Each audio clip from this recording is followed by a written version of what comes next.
So what I'm going to do today is share some of the tips and best practices that I've learned in running beta programs over the course of the last 20 years doing software product management and product marketing. This seminar is really designed to teach you sort of best practices for beta programs. It's actually included in a product that we sell called the Beta Program Toolkit that includes this presentation and then templates and files for everything you need to sort of run a beta program soup to nuts. First, we'll talk very briefly about our background and qualifications so you have a sense of who we've run beta programs for and where the knowledge is coming from. And then I'll cover why beta programs are critical to the success of products.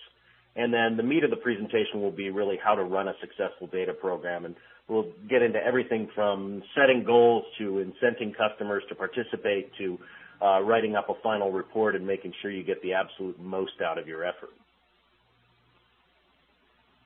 As John said, I'm president of the 280 Group. We do product management, consulting, and contracting. Also provide training and templates and help customers with everything from market requirements to running beta programs to launching products. Our experience ranges across a very wide range of companies, everyone from Apple to Adobe to lots of small startups, both from a consulting point of view and a full-time employment point of view prior to being consultants when we started the company 9 years ago. So a lot of what I'll be talking about in this presentation are things that we've learned through best practices at these different companies. So first I want to talk a little bit about why beta programs are so critical. One of the biggest benefits of running a good beta program is that you'll get some very solid outside validation to build the confidence and actually know that your product is ready to go to market.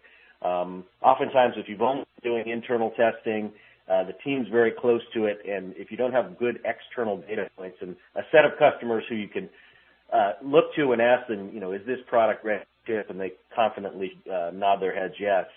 Without that knowledge, you may end up shipping a product that's subpar without knowing it. Other reasons why a beta program are critical, certainly getting the earliest learning and feedback you can so that as you write a market requirements document for the next version of the product, you have a pretty good idea of what the priorities need to be and what customers are going to ask for. And finally, getting some early testimonials, quotes, and success stories. If you can get these during your beta program to line it up for a press tour for the actual launch, it's tremendously valuable.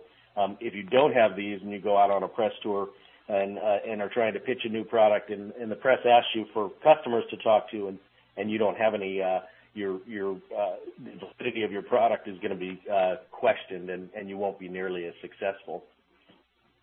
And then as a last point, if you do it right, running a beta program is going to help you to build ongoing relationships so you can get a set of what I call sort of friendly customers, 10 or a dozen, that anytime there's a question about the product that you and the team are unsure about, you can pick the phone up and give them a call and just get their input really quickly, and that can be tremendously valuable. So I want to first start off with a bad example of a beta program. I was recently contacted by an old colleague of mine. He was going to be launching a brand new product. He asked if we'd be interested in participating in the beta program. It'd be very simple, agree to terms, download the client, here's when it starts, and on top of it, not only was it a really interesting product that we were personally interested in beta testing, but they also had a contest where you could win Amazon gift certificates, and the chance to really win pretty significant amounts of money. So they started the test. I decided to sign up. I initially logged on the day that they launched it. Unfortunately, the user interface was only partially completed at that point. There was no documentation or help system. I spent about 15 or 20 minutes clicking around trying to figure out the product, and I consider myself to be pretty good at learning software, and I couldn't figure out how the product worked.